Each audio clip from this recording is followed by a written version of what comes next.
그렇지만 우리는 이제 해방을 맞습니다. 이것은 나라가 해방되는 거고 또 바로 이 조선어, 우리 민족어가 해방이 되는 거죠. 그리고 이제 한글이 피어납니다. 어떻게 피어날까요? 우선 이제 큰 사전이 완성이 됩니다. 말모이 때부터 시작해서 1929년에 사전편찬위원회, 여기서부터 따지면 28년 만에 6권이 완간이 되는 겁니다. 우리 민족의 총체가 담겼다는 이 큰 사전이 완간이 됩니다. 1957년 한글날에. 자, 그리고 이 조선어학회는 사전만 만든 게 아닙니다. 어문의 정리와 통일, 왜 했을까요? 아까 이 일제 때 조선어는 죽어가는 언어라고 얘기했습니다. 아무도 신경 안 썼으면 어떻게 됐을까요? 이런 거 누가 했을까요? 맞춤법 누가 만들었을까요? 외래어표기법, 표준어 이런 거 누가 정해놨을까요? 아무도 그런 일을 하지 않았다면 해방이 되고 나서 그때부터 해야 됩니다. 민족어를 회복해야 되고 언어를 연구해야 되고 그때부터 해야 돼요. 그러면 교육이 빨리 정상화가 되지 않고 사회 발전이 더딥니다. 그런데 일제 때 정말 놀랍게도 이분들이 다 해놨어요.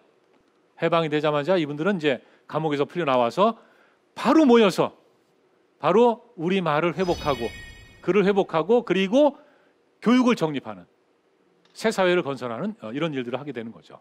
그래서 이제 한글 강습회, 우리말 도로찾기, 교과서 편찬, 한글 전용 이런 일들을 하십니다. 여러분 저 쓰리라는 말 아세요? 쓰리 무슨 말이죠? 소매식입니다. 어떻게 하셨어요? 선물이 없는 게 좀 아쉽네요. 스매끼리, 손톱깎기.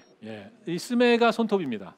길이가 자르는 거죠. 그래서 손톱깎기. 빠게스, 양동이, 이빠이, 품빠이, 품빠이 나누는 거죠. 아싸리, 아싸, 화끈하다, 뭐 시원하다, 뭐 이런 거죠. 그런 건데 이런 말들을 해방 후에도 계속 쓰고 있었던 거예요. 심지어는 지금도 쓰고 있지 않습니까? 전 답답해 죽겠어요. 아니 국회에서 무슨 겐세이를 놓지 마라, 무슨 야지를 논다, 이런 얘기를 왜 씁니까? 정말 답답한 분들이에요. 조선어학회 분들 들었으면 이거 혼나야 됩니다. 그분들은.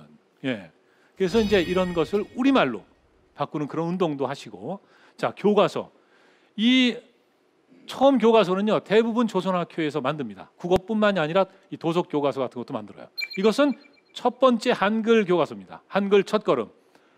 이게요 재밌는 게 일제 때까지 거의 모든 책은 세로 쓰기입니다. 위에서 아래로 써요. 오른쪽에서 왼쪽으로 읽고. 자 이거 보세요. 지금 우리가 보는 책과 마찬가지로 가로로 썼고 왼쪽에서부터 오른쪽으로 읽습니다. 이것도 조선어학회에서 시작을 한 겁니다.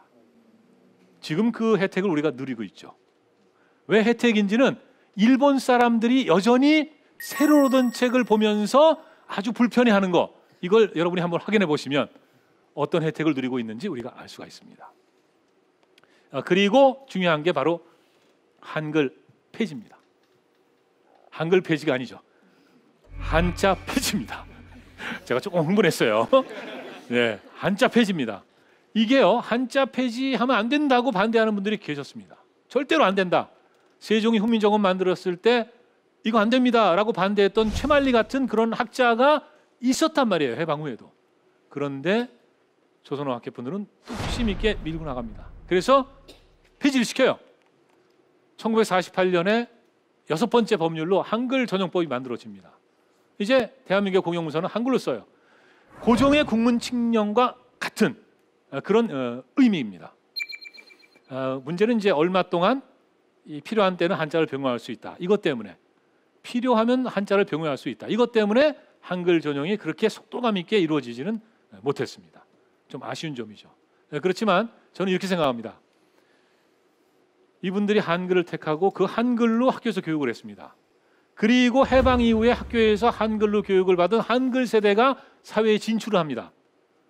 각 사회 분야에 나가서 활동을 해요. 그분들이 바로 오늘 대한민국의 민주화 그리고 경제, 이것을 만들어 놓은 분들입니다. 바로 한글 세대가 그 중심에 있었던 거예요.